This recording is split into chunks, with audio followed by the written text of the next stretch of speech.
Alright, good morning po sa bawat isa. Good morning. We praise God for this maulan na umaga.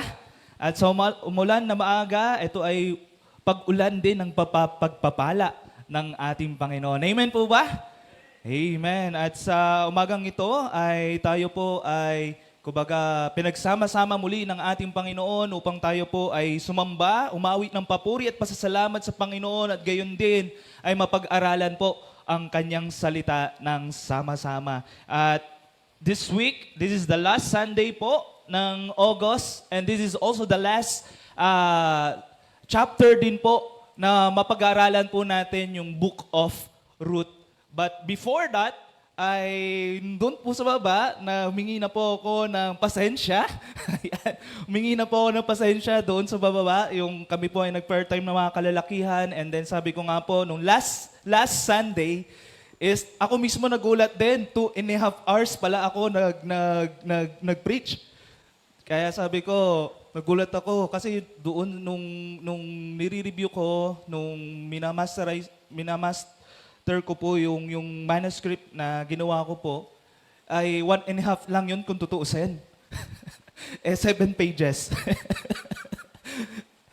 Kaya nga po, nagulat din ako. Ako personally, nagulat din po ako is 2.5 hours. Kaya nung nireview ko yung doon sa YouTube, sabi ko, oh, grabe pala yun. Kaya po, ako personally, ako po ay humingi ng pasensya. But still, as a preacher, as a pastor, ay wala pa akong negligence po doon sa nangyari na yun because kumbaga talagang gusto ko po na tapusin po yung chapter na yon. At gusto ko po na kumbaga, yun nga po, gusto ko po siyang tapusin dahil yun po yung inaral po natin.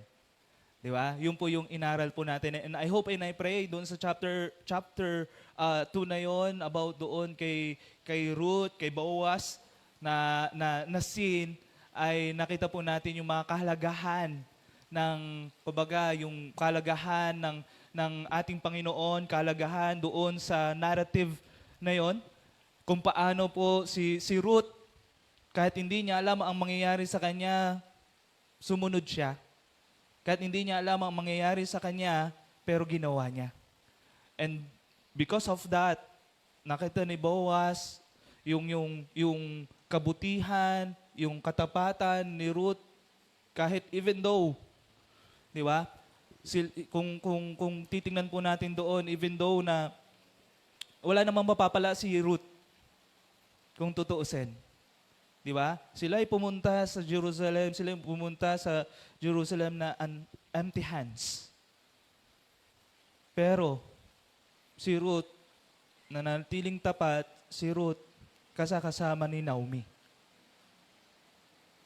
Di ba? And then siya pa yung talagang nagpalakas, siya yung nakita natin kung paano po na kumilos ang ating Panginoon. Even doon sa mga pangyayari sa buhay nila, merong ginagawa ang Panginoon behind that sins.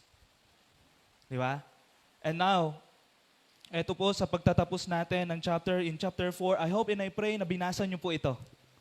Di ba? I hope and I pray na binasa niyo po ang chapter 4 ng Book of Ruth.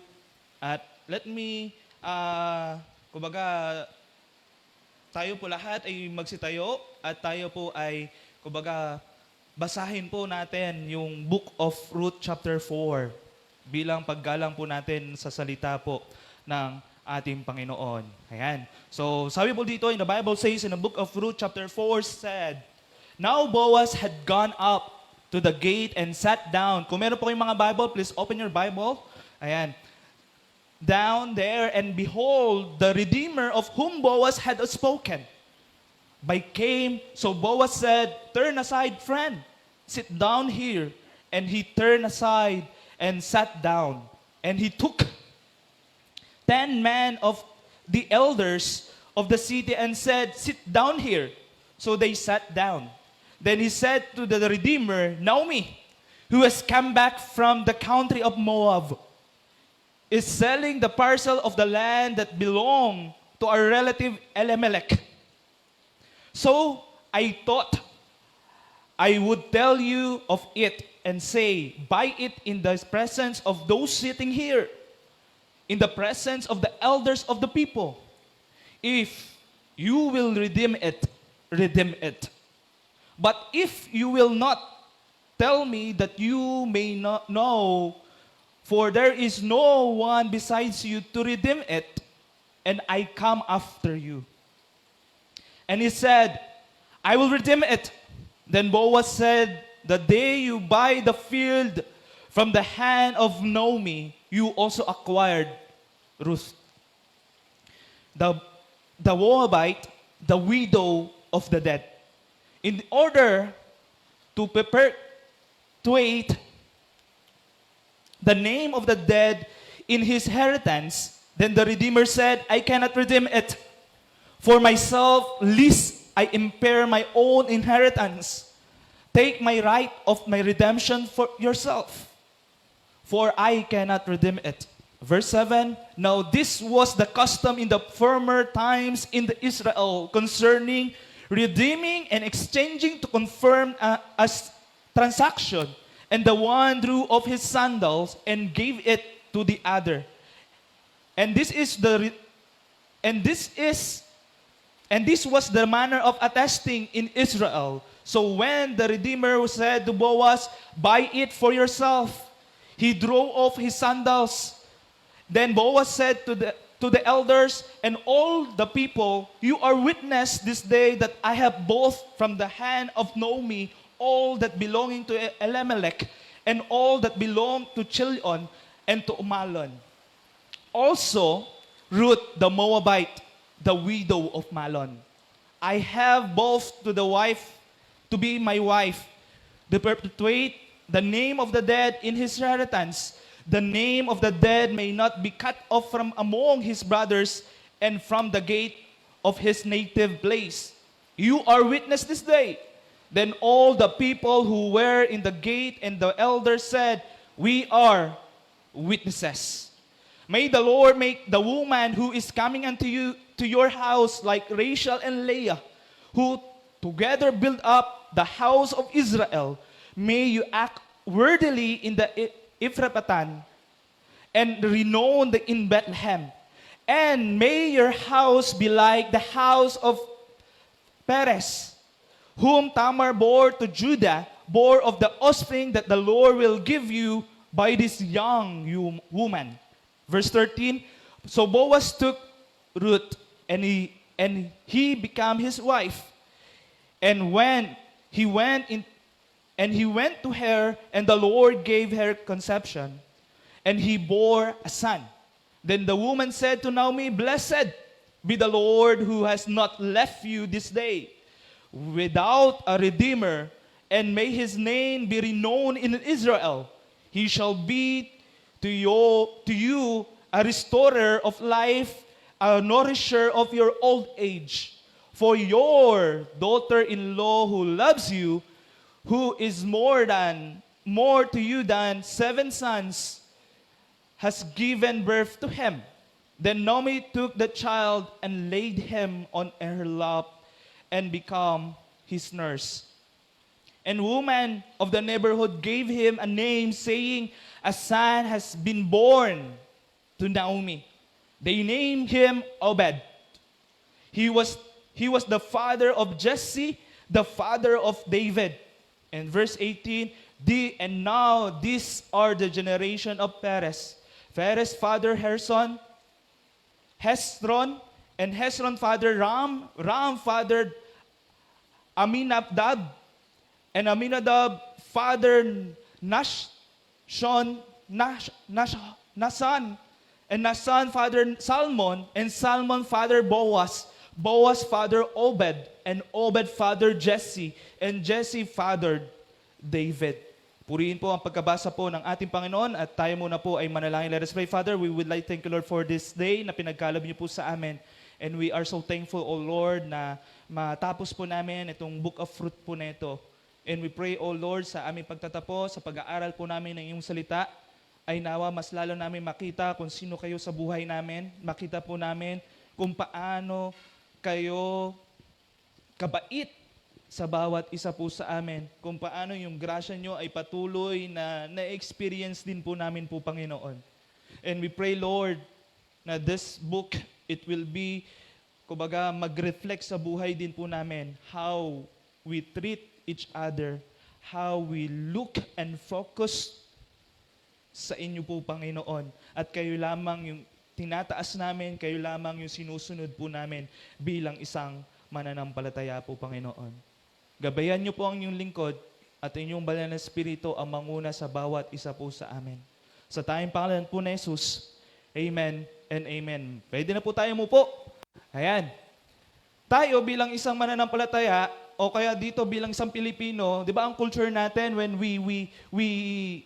tayo nanonood ng mga teleserye, di ba? Gusto natin na gusto natin yung ending is happy, kumbaga happy ending. Tama? And then, kung mapapansin natin, sa lahat ng mga teleserye, halos magkakaparehas lang yan. Di ba? Naapi, and then later on, mayroong mga climax na mayroong mga pangyayari, and then dun sa bandang huli, nung naapi, yung bida, siya naman yung naging kumbaga bumangon, nanalo doon sa teleserye. And most of the love story ng mga teleserye is yung ending is what? Kinakasal. Tama? Kinakasal. Why? Kasi ang kasal is picture out, joy. Right? Ang kasal, pinipicture niya joy. Pinipicture out niya yung kumbaga, panibagong buhay. Panibagong kabanata. Di ba? At ganun din po dito sa Book of Ruth. Ganun din po dito sa ating mapag-aaralan. Di ba? Kung i-review po natin, sila Naomi and Ruth, they are, kumbaga, bumalik sa kanilang, si Naomi bumalik doon sa motherland, and empty hands. Di ba? Kaya nga sinabi niya, napaka-bitter ni Naomi eh. Di ba? Kaya sinabi niya, nung naranasan niya, namatay ang kanyang asawa, namatay din po yung dalawang anak niya, at wala siyang dala-dala na pauwi doon sa kanyang motherland. And then sinabi niya, nung na-recognize siya ng mga tao doon sa kanyang pagbalik, sabi niya, "Don't call me Naomi, call me Mara." Meaning bitter. Di ba? Pero sa pag-aaral natin ng salita ng ating Panginoon, in chapter 2, nakita po natin na na hindi niya nakita yung presensya ni Ruth na kasama niya. Hindi niya nakita yung setting na pag-uwi nila that is the harvest time. But you know that sin, even natakpan na siya ng bitterness sa buhay niya. God, nandoon yung working ni God in the silent moment na sinasabi niya, iniwan na siya ng Diyos. Diba? And then that time, nakita po natin dyan, si Ruth, punta doon sa anihan, sa bukid, and then nakilala niya si Boaz. And then, hindi lamang nakilala niya si Boaz, na-recognize niya si Ruth, kilala niya si Naomi at yung si Ruth bilang isang Moabite. But you know, walang tayong nakita na persecution about kay Ruth. Right? Biro mo doon sa oras ng anihan, oras ng gapasan. Di ba? Namumulot na kaagad si Ruth. But in the Hebrew law, that is what? Bawal yon. Pero, makikita rin natin sa salita din ng ating Panginoon, during sa gapasan, di ba? Yung every ages ng bukid, ng lupa, ititira nila ng may-ari. Ito ay para sa mga nangangailangan. At ganun din, hindi nila kukunin din yung mga nahuhulog. Kasi ito ay para rin po sa mga taong nangangailangan. Ano yung mga taong nangangailangan? Ito yung mga the poorest of the poor. Ito yung mga widow that they represent weak, hopeless. Di ba? Pero, hindi yun yung nakita ni Boaz. Nakita ni Boaz yung pangangailangan ng tao na ito. Nakita ni Boaz yung ginawa ng taong ito. Hindi siya pinagbawalan kahit yung mga manggagawa niya, hindi rin si Ruth pinagbawalan. Diba? Kundi kumbaga sinabi pa nga ni Boaz, dito ka lang. Dito ka mamulot, wag na sa ibang mga bukirin. Bakit? Kasi alam ni Boaz, kung pag-aaralan po natin, alam ni Boaz ang mangyayari sa kanya.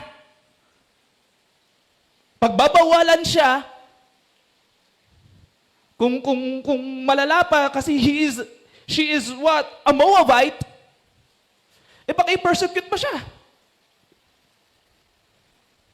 Tama po? Di ba? And then persecute siya. But alam ni Boaz ang mangyayari sa kanya kung doon siya pumunta sa ibang lugar, doon sa ibang bukirin, doon sa ibang mga gapasan. Instead, doon sa law ng Hebrew law, ng mga Jewish law, pinakita dito ni Boaz, this woman, a widow, needs help. Needs protection.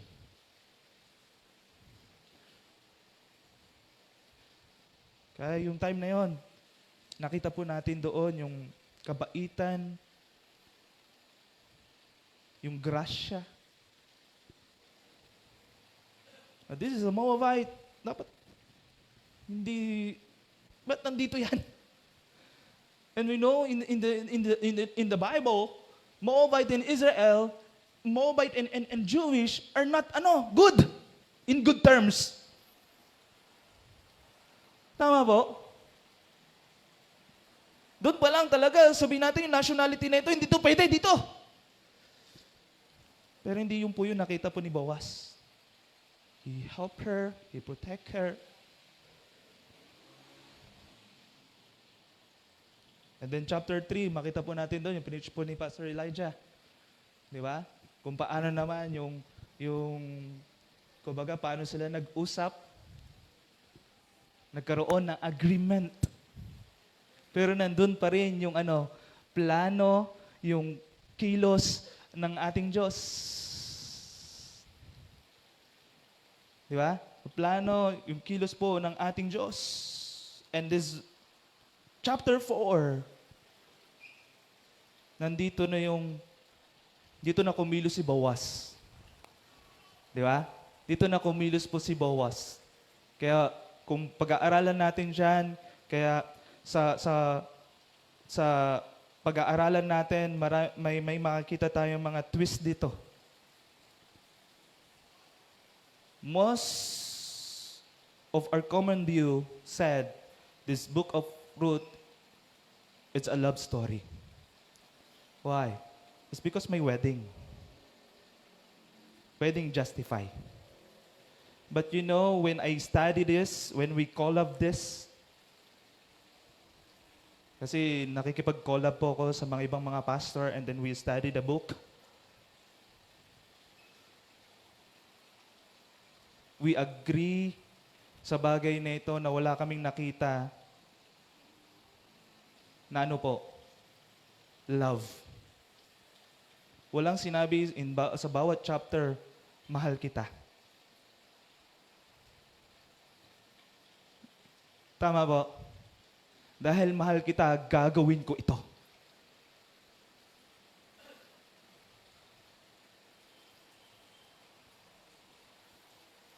I don't know kung medyo magre-react kayo sa bagay na ito, but this is what I study.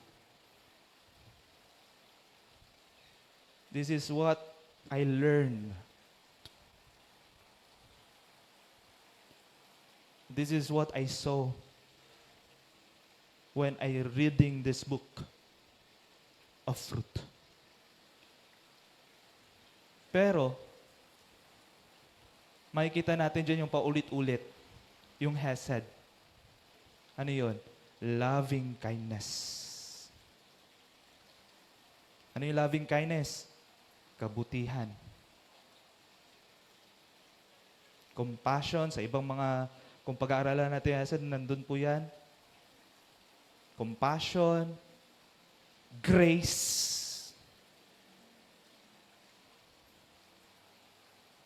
na paulit-ulit na nabanggit po dito sa Book of Fruit. And that reminds me, and that shocked me personally. And that is the character of God. How the Lord so good for us.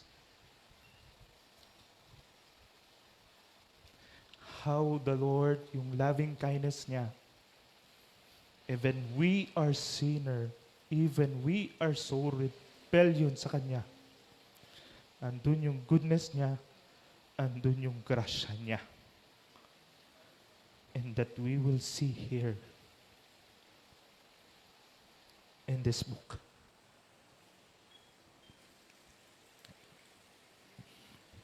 Dito po, lalo na dito, sa chapter 4.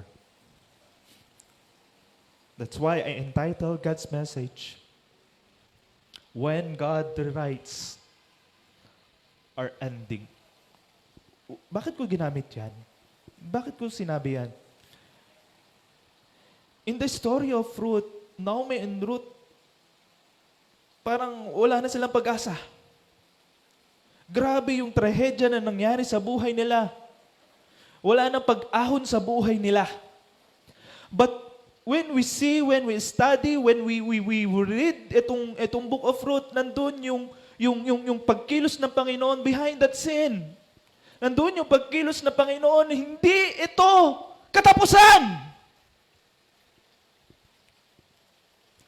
And when we kumbaga, connect sa buhay po natin, we are all, wala tayong pag-asa kung tutuusin. In the original, in our position, lahat tayo mapupunta sa impyerno. That is the final destination natin. Wala tayong relasyon sa Panginoon, tayo ay makasalanan, pero dahil sa grasya niya, is what? Gumawa lang siya ng paraan. Nandun na rin yung pagmamahal ng ating Panginoon.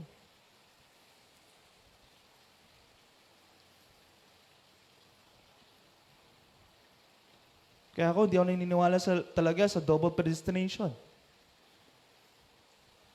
Eh, kung may mga manonood dyan, and then dun yung stand nila, let's see.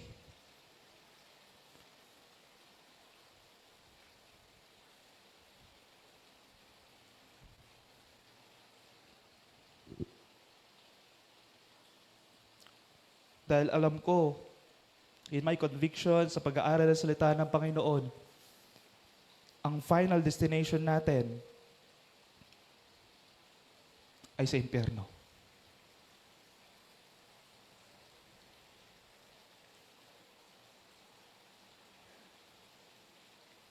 At hindi natin kaya iligtas ang sarili natin. At wala tayong pag-asa.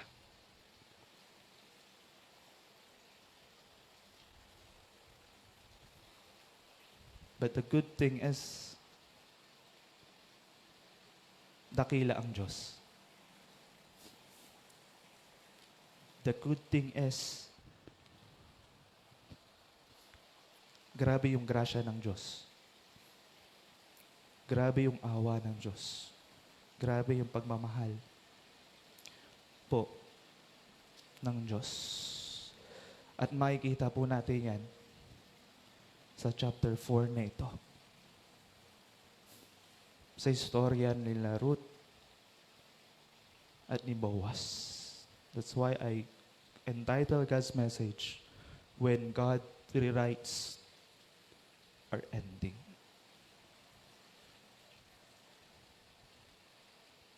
Kaya meron tayong 3. Last time, 4 points.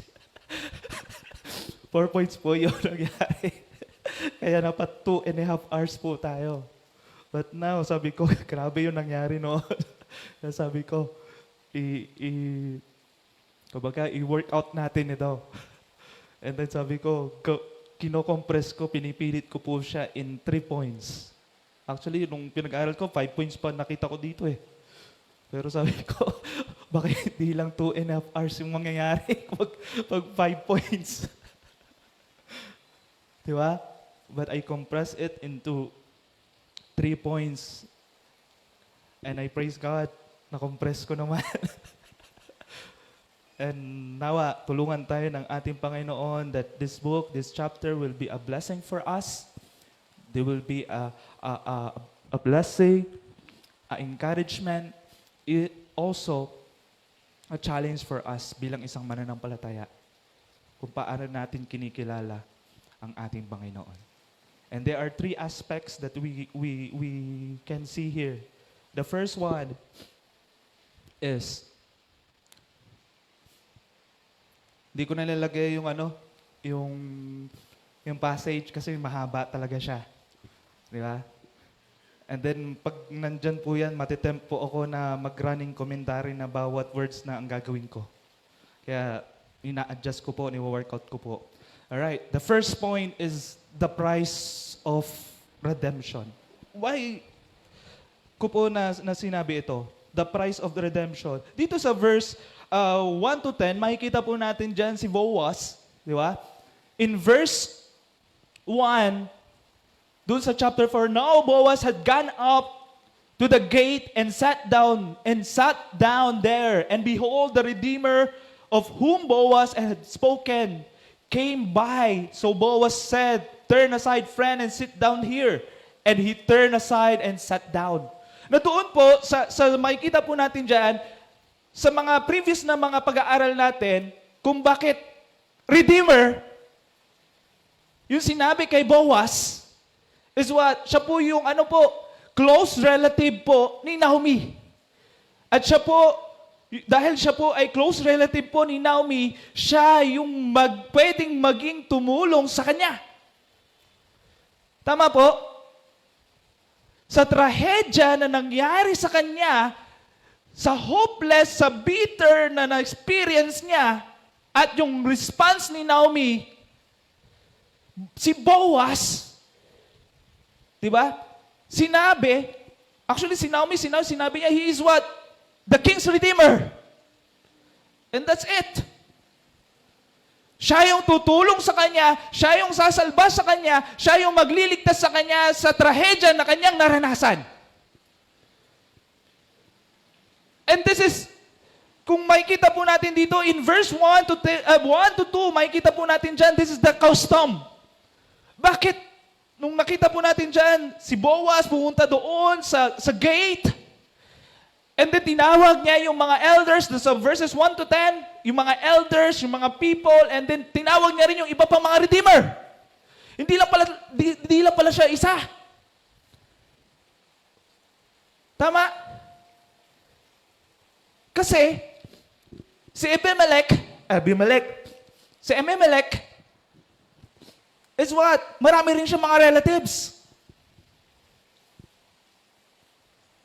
And then, doon sa pagkilos ni Boaz, ito na po yung pagkilos ni Boaz, yung sa agreement nila ni Ruth. Na pumunta siya doon sa gate, and then tinawag niya yung mga 10 elders, yung mga ibang mga tao, and then tinawag niya yung mga redeemer na pwedeng mag-redeem din sa kalagayan ni Naomi. Di ba? Kalagayan ni Naomi, kalagayan ni Ruth.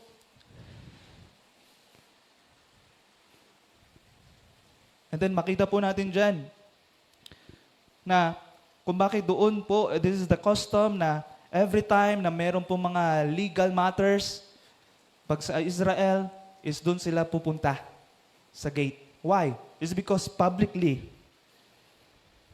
nakikita sila. And publicly, may mga elders, may mga tao na weaknesses. Di ba? Na sa pag-uusapan nila, merong mga witnesses. Sa pag-uusapan nila, kumbaga publicly, na ito yung sinabi, ito yung agreement na nangyari. Di ba? And that is. Pero, dito sa agreement na ito, biro mo, in verse 1 to 10, sinasabi dito, na salita din ng ating Panginoon, dito sa salita po ng ating Panginoon, na tinawag niya yung mga redeemer doon, tinawag niya yung pwedeng tumulong din kay Naomi kasi ang sitwasyon is what? Merong ari-arian na naiwan si, ano po? Elimelech. And then ang decision ni Naomi is what? Ibenta yung ari-arian. Pero ang may karapatan na mabenta yung arian, bumili ng ari-arian yung relative. Why? Para ma-preserve yung kayamanan at ari-arian ng mga magkakamag-anak.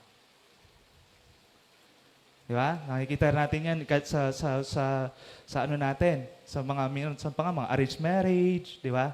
Kasi gusto nila ma-preserve, gusto nila lumawak pa yung ari-arian din. Saan? Dahil sa pamilya, dahil sa angkan. But, dito, makikita po natin dito, yung levirate marriage. Di ba? Yung levirate marriage. Bakit nga ba yung mga redeemers, bakit nga ba yung mga kamag-anak yung dapat bakit sila yung dapat yung pinaka-priority na tumulong na mabili yung ari-arian na naiwan ng kanilang kamag-anak. And then doon sa levirate marriage, makikita rin po natin diyan, hindi lamang doon sa ari-arian, kundi dapat papakasalan mo rin yung widow. Di ba? Na doon sa levirate marriage, the Redeemer wasn't just buying the land, he was also obligated to marry Ruth. Kung tutuusin, personally, lupa, relative ko at ako ay may karapatan na bumili ng lupa na yon. Plus points. Tama po? Kasi madadagdagan yung ari-arian mo. Dito sa pag-aaral natin, sa nabasa po natin, kumbaga, gusto nila bilhin yung ari-arian na naiwan ni Elimelech. Tama? Pero sabi ni mautak si Boaz eh. Pero sinabi niya, pag gusto mong bilhin yung ari-arian na naiwan ni Elimelech kay Naomi, dapat kasama si Ruth. Di ba? Dapat kasama si Ruth. Pero, alam nila, si Ruth ay isang Moabite.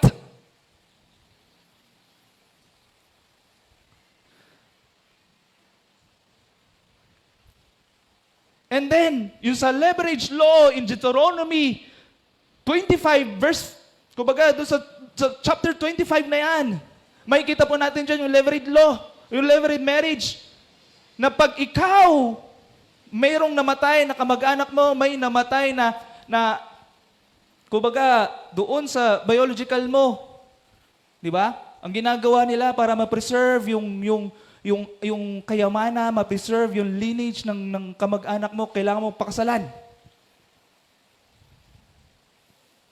Yung babae na naiwan. Grabe pala yung nangyayari noon, no? Di ba? Kailangan mo pakasalan yung babae na naiwan. Para mag-continuous yung lineage nila. And then, bakit kaya umayaw itong gusto na kumbaga, ilang mga redeemer na nakita po natin dito, na umayaw doon sa arrangement na yun? Because of the leverage marriage, na hindi lamang doon sa ari-arian na makukuha mo at papakasalan mo si Ruth. Bakit mayaw sila? Dahil narinig nila about doon sa law, about doon sa levirate marriage na yon. Dahil si Ruth is what? Kumbaga, yun nga po, isang Moabite, kaaway po nila. Malaking risk, kumbaga parang sabihin natin, skandalo. Di ba? Malaking skandalo yung mangyayari at mapag-uusapan. Pero mo, papakasalan mo, kaaway mo. Di ba? Papakasalan mo yung asawa mo. This is the legal obligation kung bakit umayaw po itong isang redeemer na ito. Pangalawa, the financial cost. Siyempre, ikaw mismo magagastos. Papakasalan mo si Ruth, and then ikaw mismo rin yung gagastos. Kaya inayawan po nila ito.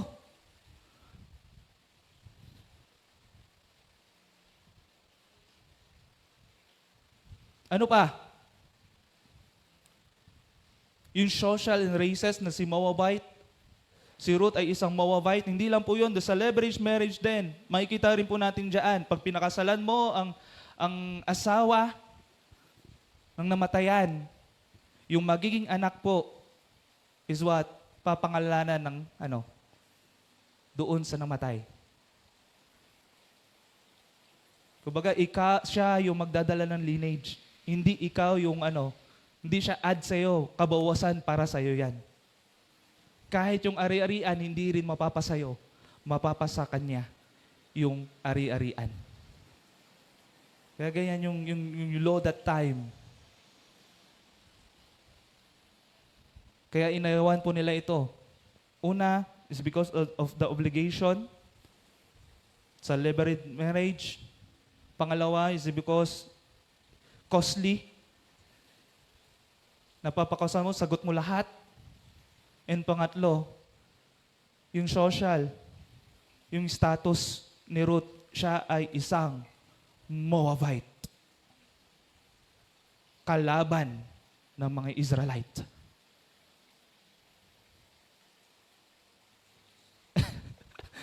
Grabe. Di ba? Pero, nung pagbabasahin natin dyan, in verse 1 to 10, makikita po natin dyan, grabe yung, kumbaga matalino si Boaz eh. Dinaan niya sa batas, dinaan niya sa, yung arrangement. And then itong mga tao na to na gusto nilang madagdagan yung kanilang ari-arian, and then itong madagdagan yung ari-arian nila, merong risk, kailangan mo pakasalan si Ruth. At nung nalaman nila na kailangan nilang pakasalan si Ruth, umayaw po sila. Di ba? At umayaw po sila. Ano nakita natin diyan? Nandun po yung moment na kumbaga yung gesture na kung bakit ayaw nila. Di ba? Yung custom din nila na hinubad nila yung sandal.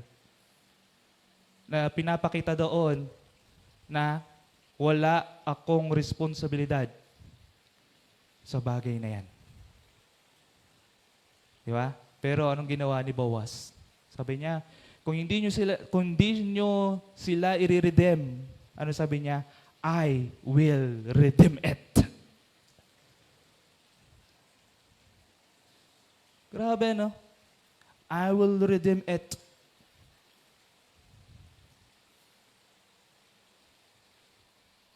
Ako mismo, siya mismo, yung magre-redeem kila Naomi, siya mismo ang magpapakasal kay Ruth. Even costly siya. Even risky rin siya. But hindi niya nakita yung mga bagay na yan. Nakita niya na ito si Naomi, na ito si Ruth ay may pangangailangan. Nakita niya na si Naomi at si Ruth ay kailangan tulungan.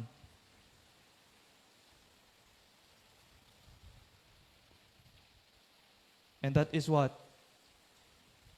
Meron talagang kailangan na kabayaran. Di ba? Na meron pong kailangan na kabayaran. Kaya he is a Moabite. Sabi nga po sa Deuteronomy chapter 23, verse 3, no Ammonite and Moabite may enter the assembly of the Lord. even the 10th generation, none of them may enter the assembly of the Lord forever. Di ba? Grabe, ano? Grabe yung conflict ng dalawang ito, Moabite na ng mga Israelites. But you know, hindi po ito tiningnan po ni Boaz. Nakita niya ang kailangan nila Naomi at ni Ruth. In our term, sabi ko nga po, this is the foreshadow ng ginawa po ng ating Panginoon Jesucristo. This is a typological structure. Nasa chapter 4 na ito, sa book of fruit na ito, that points, kumbaga, pinopoint dito si Jesus Christ. It's costly na merong kabayaran. It's risky na merong kapalit. At ito ay delikado. But sa ating Panginoon Jesucristo, nung ginawa niya, at i-relate natin sa sarili natin, we are what? Hopeless, broken. At hindi natin kayang iligtas yung sarili natin. But because of the goodness of God, because of the grace of God, because of the love of God, He died for us. Not just only dying on that cross, but He paid all our sins. Hindi ba dapat tayo ma-amaze sa bagay na yun? Na walang iba na magliligtas sa atin, na magbabayad ng mga kasalanan natin. Walang iba kundi ang ating Panginoong Jesucristo. At ang bayad niya sa kasalanan natin, ang buhay niya, ang dugo niya. Kaya nga sabi nga sa 1 Peter 1 to 19, 18 to 19, knowing that you were ransomed from the futile was inherited from your forefathers, not with the perishable things such as silver or gold, but what? With the precious blood of Christ, like that a lamb without blemish or spot.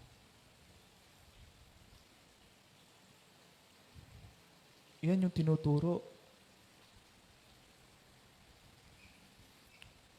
Kung i-relate natin yung sarili natin sa sitwasyon nila Naomi and Ruth, siguro tayo ay legalistic na tao, bawal yung ginawa ni Boaz. Because Ruth is a Moabite. At matindi siya ay kaaway natin. But you know, when we see the character of Christ, wala yan. Tayo mismo, walang pag-asa, kaaway tayo ng ating Panginoon in the first place. We are the enemy of God. But because of Christ, because of His life, because of His blood, binayaran niya tayo. Niligtas niya tayo. Binayaran niya yung ating mga kasalanan. Yung final destination natin sa impyerno, what He rewrites it. Na guilty tayo, but He rewrites it. Pinagbayaran ko na yan.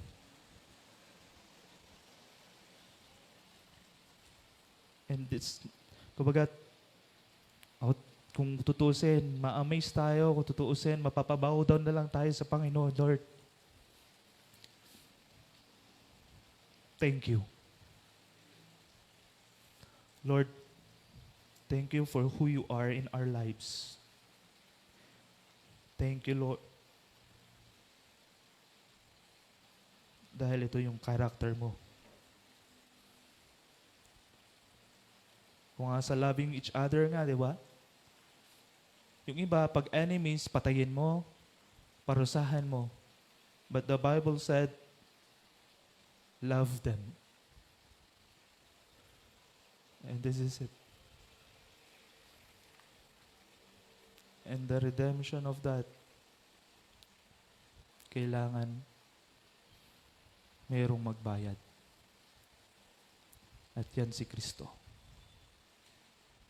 Kaya principle po na makikita po natin dito, true redemption requires Redeemer who pays the price. And that is Christ. Wala na pong iba. Pangalawa po, na makikita po natin dito,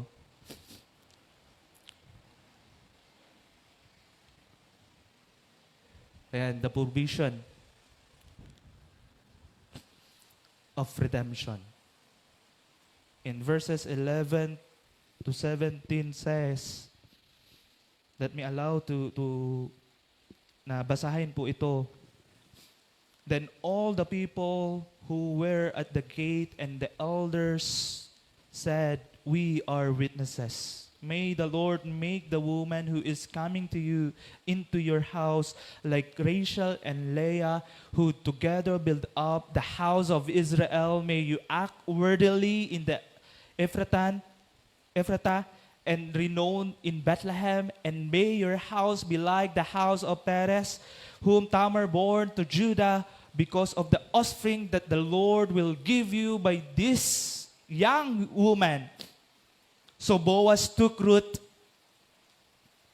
and she became his wife, and he went into her, and the Lord gave her conception, and he bore a son. And then the woman said to Naomi, blessed be the Lord who has not left you this day without a redeemer, and may his name be renowned in Israel. He shall be to you a restorer of life and nourisher of all your old age. For your daughter-in-law who loves you, who is more to you than 7 sons, has given birth to him. Then Naomi took the child and laid him on her lap and become his nurse. Na pangalawa po na makikita po natin dito, not only doon sa price ng redemption, pangalawa po na makikita po natin, this is the provision of redemption. Di ba? This is the provision of the redemption.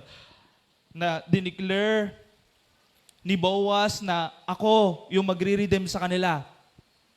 Ako ang magre-redeem kay Naomi, ako ang magpapakasal kay Ruth. Di ba? Ako ang magpapakasal kay Ruth nung sila po ay kinasal. Di ba? Biro mo, sinabi dito in verse 11, di ba? Sino yung Rachel and Leah? Na sinasabi dito in verse 11, then all the people who were in the gate and the elders said, we are witnesses. May the Lord make the woman who is coming unto your house like Rachel and Leah. Doon sa mga verses na ito, itong mga tao na ito, itong mga witnesses na ito, itong mga tao na nandoon, nakasakasama nila, nung nabalitaan nila, nalaman nila na si Boaz yung magre-redeem kay Naomi at kay Ruth, na magpapakasal kay Ruth, hindi sila sabihin natin, nag-question. Ang ginawa nila, nag-rejoice sila. And then, ano yung minimension nila dito? Sino ba tong sila Leah and Rachel? Na itong si Leah and Rachel, this is the foundation ng lahi ng mga Israelites.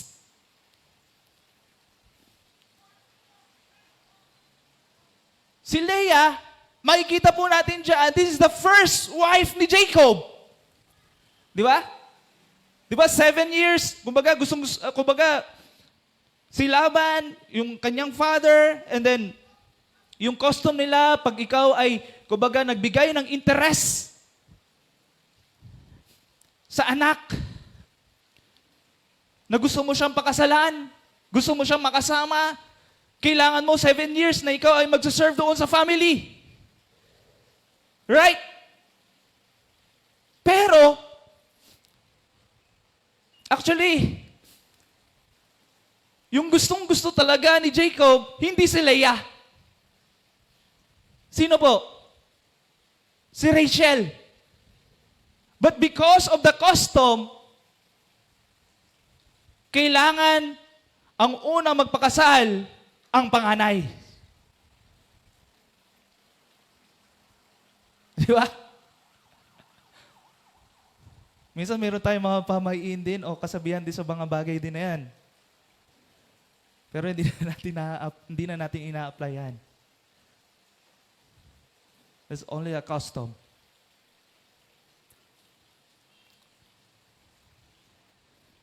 Kaya, dahil sa custom, dito sa panahon nila, ang napakasalan niya, ang kanyang naging asawa, ay si Leah.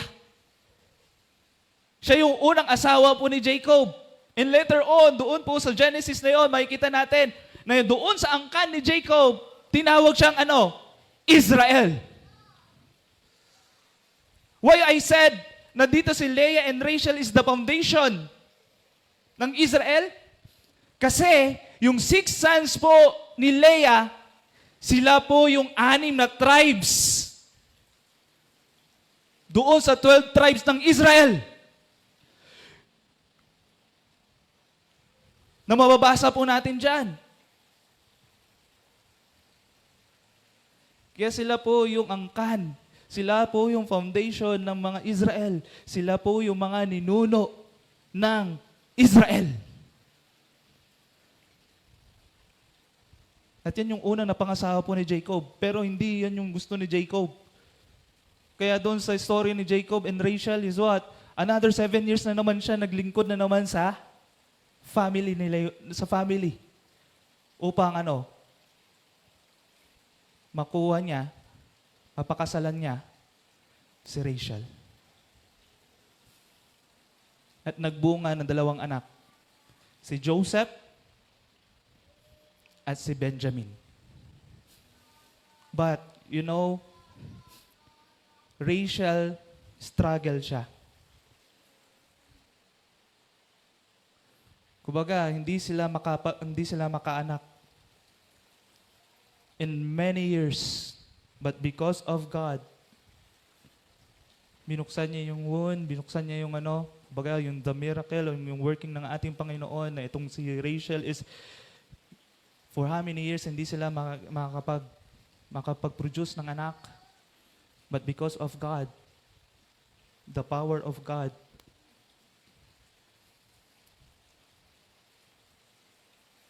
bigyan sila ng anak. At ang una is what? Si Joseph. Who is Joseph? Joseph is the Joseph the Dreamer. Kung pag-aaralan niyo po yung Genesis, at anak po ni Jacob yan, na siya po yung nagligtas sa mga Israel nung siya po ay namumuno sa Egypt because of 7 years famine.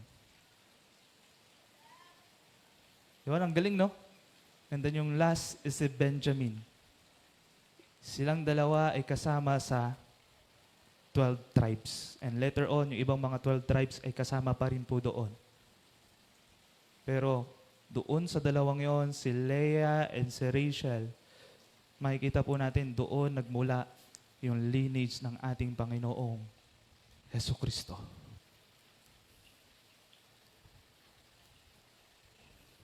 Yung lineage ng Panginoong Jesucristo. Kaya sinabi ng mga elders, nag-rejoice sila that you will be like a Leah and Rachel, that you will be at the foundation of this city, this nation.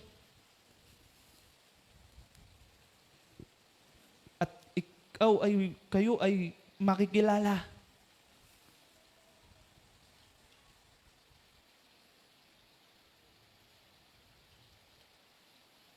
Di lamang sila nagpuri nung nalaman nila ito, na nakita nila si Boaz ang magre-redeem kay Naomi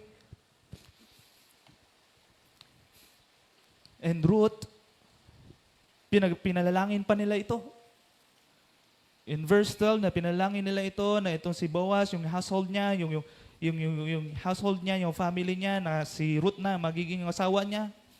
Pinalangin nila na sila ay magiging famous sa Bethlehem. Ibig sabihin sila yung mag-i-impluwensya sa Bethlehem. Sa mga tao na mga nandoon. And then, no sila ay kinasal. Actually, si Ruth is also struggle na magkaroon ng anak. Why? Kung babalik tanaw natin yung pag-aaral natin sa mga previous mga chapter, 10 years. Diba? Nakasama niya yung family ni Elimelech, na yung asawa niya na namatay ni si Malon. In 10 years, hindi sila nagkaroon ng anak. Kaya nga sinabi nga ng salita ng Panginoon, di ba?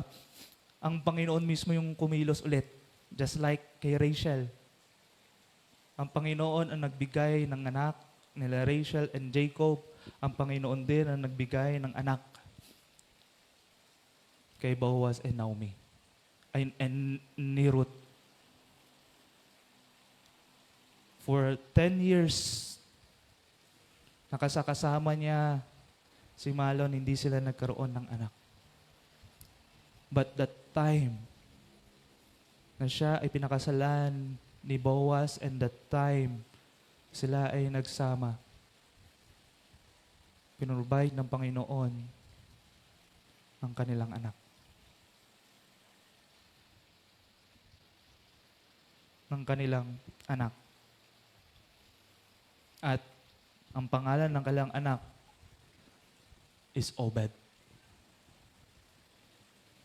Di ba? Teka lang. Sa levirate marriage, dapat ang ipangalan ay ang pangalan ng namatay. Tama po? Kung ano natin yung pag-aaral natin, ha? Bakit Obed yung pinangalan? Again, that's only a custom.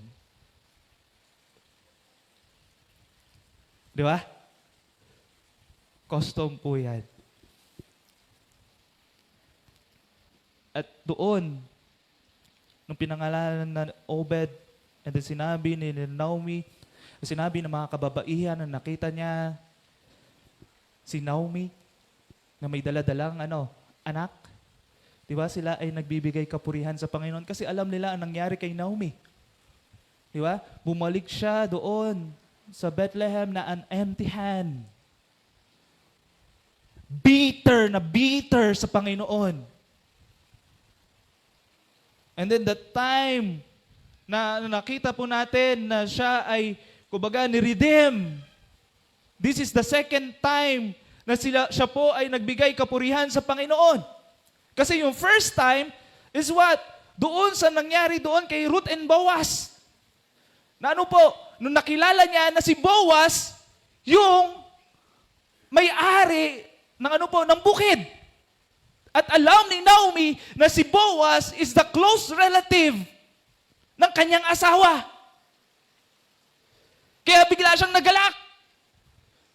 Nagulat. Nagpuri sa Panginoon. Bitter siya noong pumasok sa Bethlehem. Bitter siya na parang sinisisi niya, Panginoon, namatay ang asawa ko, namatay ang mga anak ko, wala akong mga ari-arian. Loser ako. At wala nang mangyayari sa buhay ko. Ganito na lang ang buhay ko. Pero nung nakita niya yung working ng ating Panginoon, nakita niya yung proteksyon ng ating Panginoon, yung provision ng ating Panginoon, yung tao na ginamit ng ating Panginoon, he blessed God.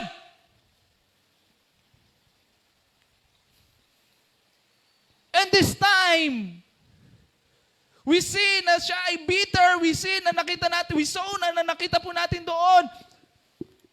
Na talagang, kumbaga, parang pag sa atin naranasan natin yan, namatay na lahat ng mga mahal natin sa buhay, ano pa kaya mangyayari sa atin? Baka tayo pa mismo sumunod sa kanila.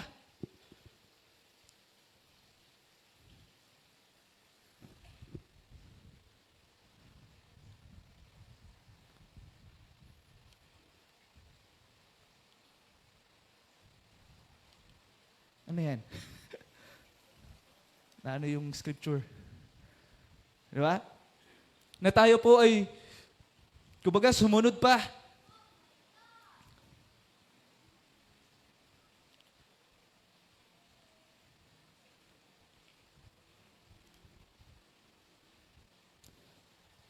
Sa kanila.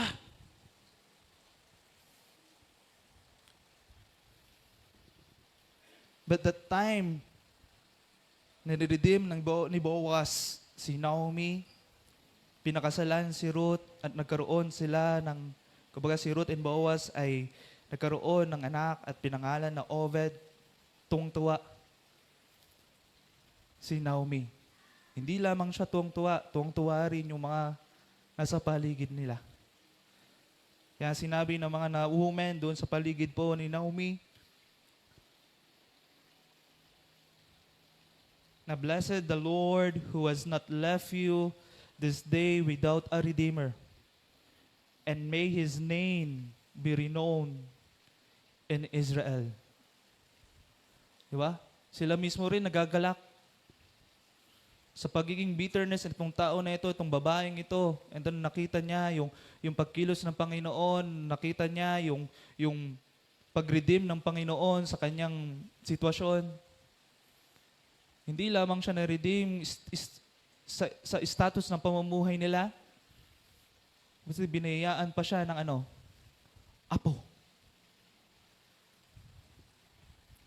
Na ito yung magtutuloy sa lineage nila.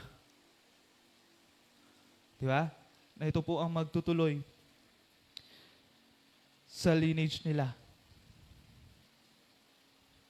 Kaya, nakita natin, bumalik siya sa bayan niya, an empty hand. Now, dito sa verse na ito, na ating napag-aralan, hindi na an empty hand. May apo na. Amen? May apo na. Kaya, sabi nga po in Jeremiah chapter 29 verse 11 said, "For I know the plans I have for you, declares the Lord. Plans for welfare and not for evil, to give you a future and a hope." Even meron tayong nararanasan na mga strategy sa buhay, uncertainty sa buhay, pagsubok sa buhay, that we will say that hanggang dito na lang ba ako? And we will say that parang wala na talagang pag-asa. Iniwan na ba talaga ako ng Panginoon? Remember this. Alam ng Diyos yung ginagawa niya.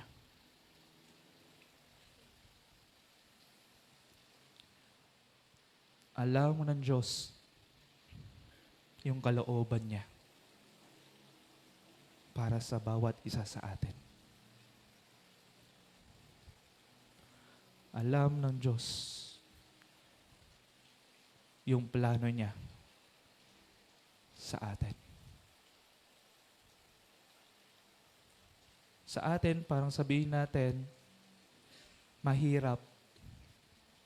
Pero sa plano ng Panginoon, doon sa mga strategies ng buhay natin, tinuturuan tayo ng Panginoon na mas lalo pang dumipende sa Kanya. Lumapit sa Kanya. Magtiwala sa Kanya.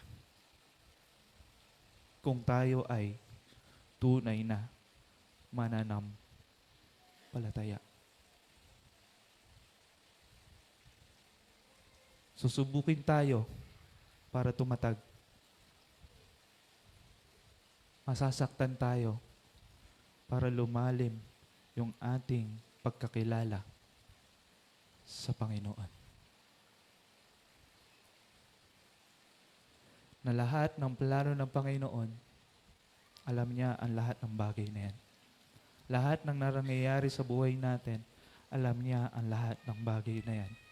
Hindi ito ikakasira natin, pero ito ay ikakabuti natin. Because He knows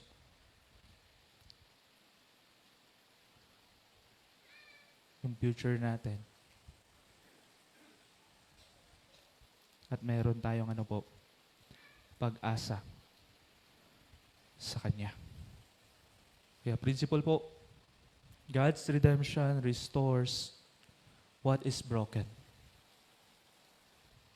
and turns bitterness into blessing. Diba? Bitterness into blessing. Parang sinasabi natin, wala na talagang pag-asa. Pero nandyan ang Panginoon. He will rewrite everything kung ikaw ang kanyang anak.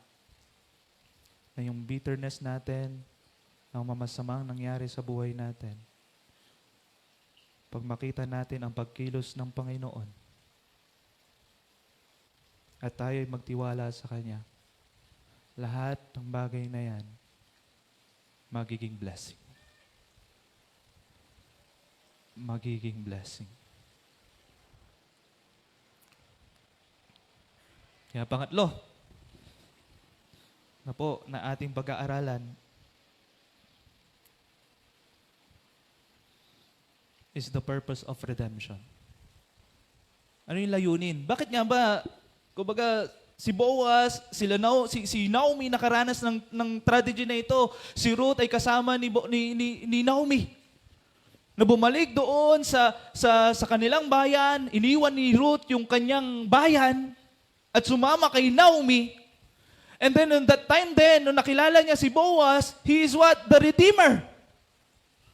And then nung sila po ay, kumbaga, ni-redeem po ni Boaz si Naomi at pinakasalan si Ruth, makikita natin yung pinaka-purpose ng ating Diyos. Kung paano niya ino-orchestrate yung kalooban niya, yung plano niya sa isang mga mananampalataya. Di ba? Sa isang mga mananampalataya. Ano po yun? Kasi, yung lahi kung saan ipapanganak ang ating Panginoon Kristo ay galing sa kanila. Kaya makita po natin dyan sa Matthew chapter 1 verses 2 to 6 na sila Abraham, sino anak niya? Si Isaac. At yung si Isaac, father by Jacob, and so on. And then, doon sa book of Ruth, Boaz, father Obed, by Ruth, and Obed, father of Jesse. Sino si Jesse? Ama ni King David.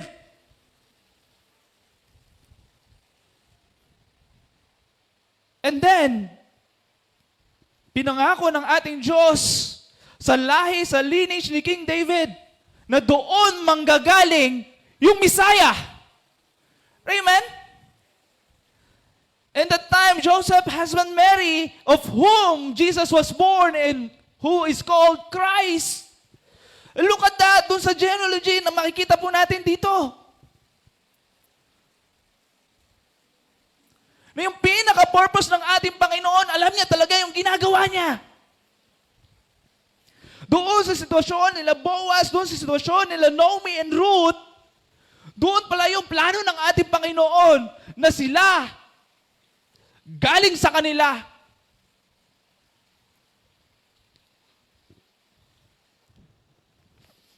Sa lineage nila. ipapanganak ang ating tagapagligtas. Ang ating tagapagligtas.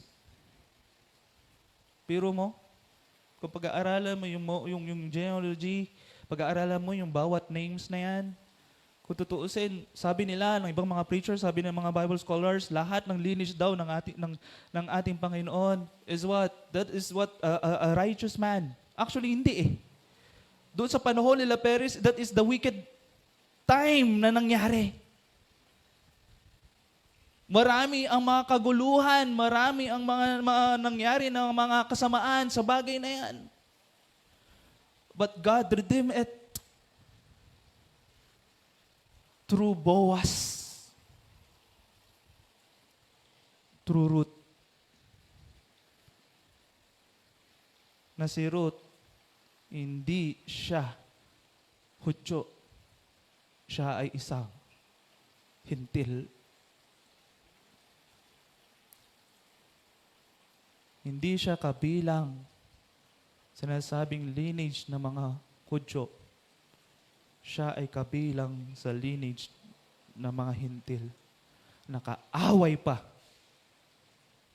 ng mga Israelites.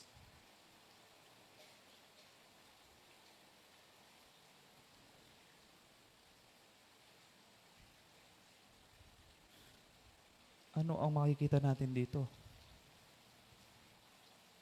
Na doon sa plano ng Panginoon, sa lahat na nangyayari sa mundong ito, sa lahat na nangyari sa mga sa linyang ito, sa mga lahing ito, nandyan pa rin yung pagkilos ng Panginoon. Nandyan pa rin yung plano ng Panginoon. Nandyan pa rin yung layunin ng Panginoon. That doon kay Boaz, doon kay Ruth, doon manggagaling yung ama ni King David. At doon sa lineage ni David, doon manggagaling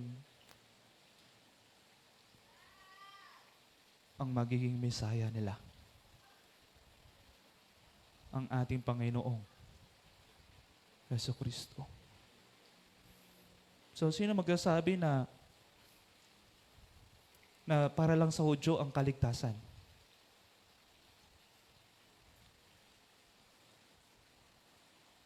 Is that accident na kung bakit na-extend ang salvation, ang grasya ng Panginoon sa mga hintil is because nineglect ba ng Hudyo ang pagmamahal, ang ginawa ng ating Panginoon? It's not.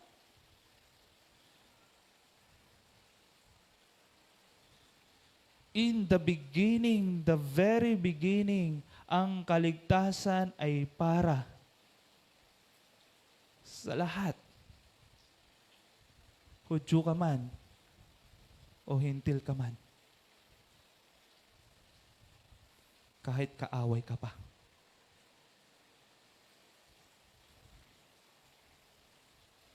That the very first na nagkasala ang tao, ang pinaka-destinasyon ng tao, impyerno. But because of the loving kindness, but because of the grace of God, but because of the love of God,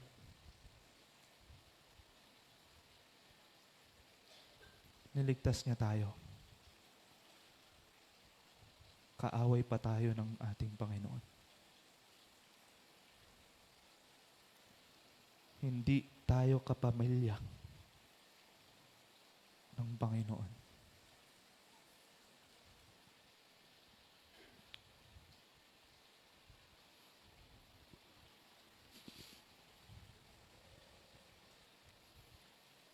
But through Jesus Christ,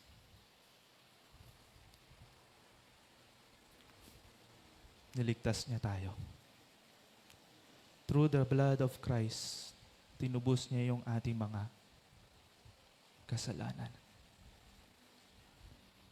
And by the grace of God,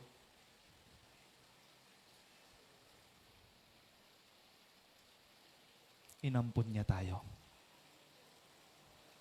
at naging anak niya. Amen? At naging anak niya.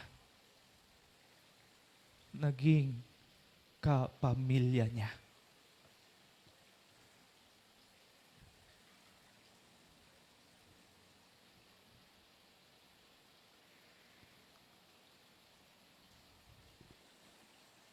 Sabi ko nga, when we say about adoption, doon mo ma-appreciate talaga yung adoption eh. You know, hindi ka kanya kapamilya, pero tinuring kanyang anak. And why most of the people in this earth, when nalaman nila na sila ay ampon, magre-rebelde? Instead, magpasalamat.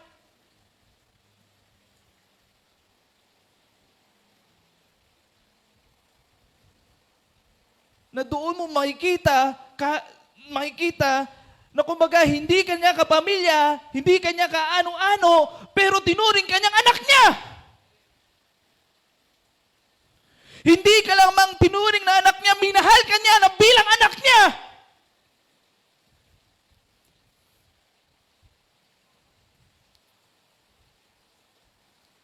How come tayo dapat magrebelde? How come na tayo ay hindi sumunod sa Kanya? Kung ang ating Panginoon, tinuring niya tayong anak niya. Hindi lamang naging anak niya, tinubos niya yung ating mga kasalanan, namatay siya para sa atin. And then we will say, Lord, grabe ka na!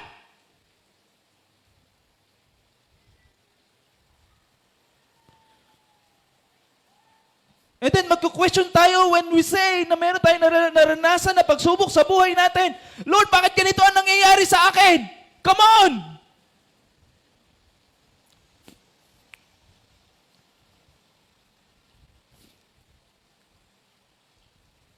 If you are truly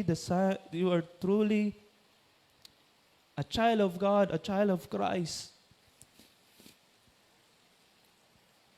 ibigyan tayo ng wisdom ng Panginoon that everything na mga na-experience, everything na naharap natin, laging merong layunin ng Panginoon at nandyan ang pagkilos ng Panginoon, andyan ang pagtuturo ng Panginoon sa atin.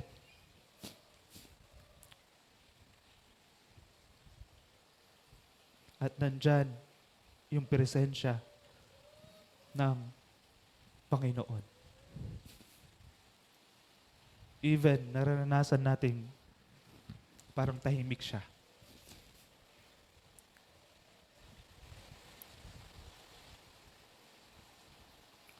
Pero lahat ng bagay na yan may layunin. Ang lahat ng mga bagay na yan meron siyang magandang plano na ikaw, tayo, gagamitin ng Panginoon para sa kanyang kahulyatian.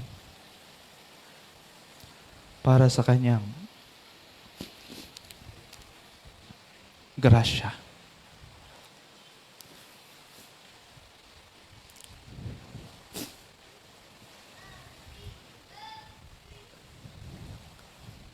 Ayaw na. Kaya redemption is never just about us. It connects us to God's greater purpose in Christ. Kaya lahat na pangyayari sa atin, may greatest purpose po ang ating Diyos.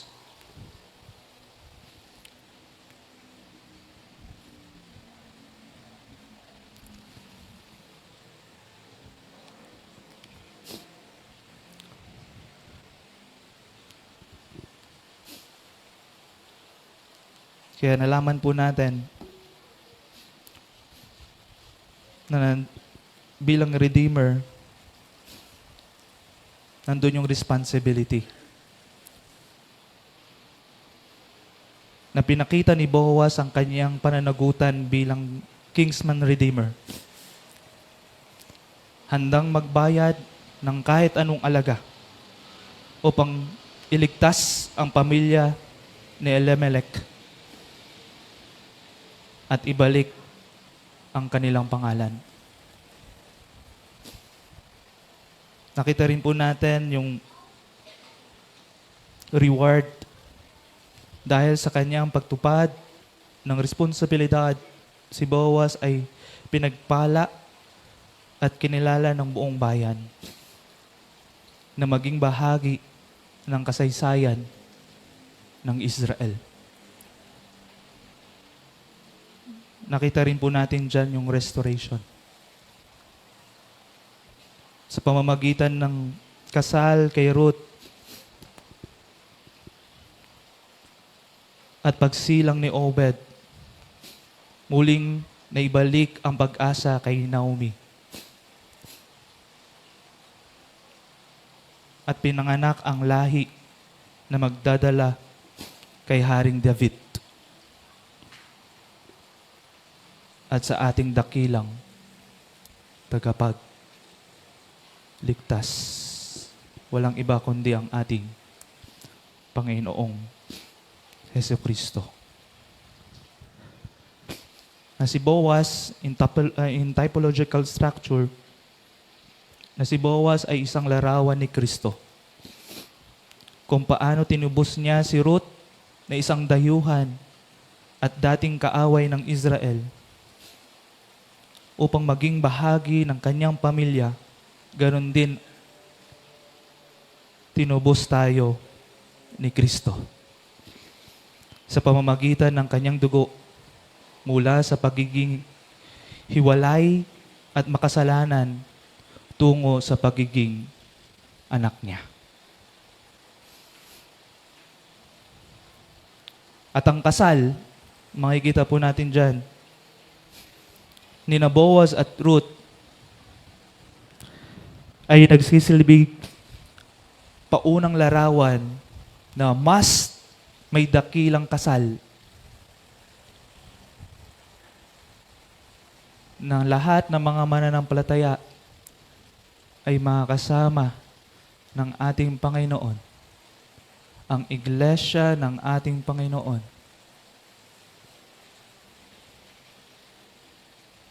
Ay makakasama niya at merong great reunion, great wedding na mangyayari. Na yung iglesia ng ating Panginoon ay papakasalan niya. Is that? Kumbaga, napakaganda yung ending. Napakaganda na ikaw, isang makasalanang tao, kaaway ng Diyos, hindi ka pamilya, minahal niya, tinubos niya, at tinuring kanyang mga anak. At sa kanyang pagdating, makakasama natin ang Panginoon. At sa kanyang pagdating, papakasalan tayo ng ating Panginoon. Amen? Amen po ba? Napapakasalan po tayo ng ating Panginoon. Kaya tulad ng buhay ni Naomi and Ruth, nagsimula sa luha, ngunit nagtapos sa ligaya. Ganon din ang ating kwento kay Kristo. Mula sa kawalan patungo sa kaligtasan. Mula sa pagiging dayuhan tungo sa pagiging kapamilya. Amen? Kaya, principle po na makikita natin overall, God's redemptive plan rewrites our emptiness into fullness, our bitterness into blessing, and our rejection into adoption through Christ, our true Redeemer. Tayo po ay manalangin. Let us pray. Father, salamat po muli sa oras na ito na pinagkaloob niyo po sa amin. And we are so thankful, O Lord, for this message. We are so thankful, O Lord, for this story na aming napag-aralan, Panginoon, sa buhay ni Boaz, sa buhay ni Naomi, sa buhay po ni Ruth, na nakita namin kayo. Nakita namin yung ginawa niyo po sa buhay ng bawat isa sa amin. That we pray, O Lord, na nawa mas lalo pa po na nakilalanin kayo sa buhay po namin, na mas lalo pa pong na maglingkod pa po sa inyo, na mas lalo pa po na itaas ang inyong pangalan. Salamat, Panginoon, sa pagligtas niyo po sa amin. Salamat, Panginoon, sa pagtubos ng aming mga kasalanan. At salamat, Panginoon, dahil tinuring niyo kaming mga anak mo. And salamat, Panginoon, dahil binigyan niyo kami ng pribilehiyo na magbigay kapurihan sa iyo at magamit mo po, Panginoon. Nanawa ang bawat isa ay taos pusong magpapasalamat sa inyo. Sa tanging pangalan ni Jesus. Amen and amen. Magandang umaga po sa bawat isa. Good morning po.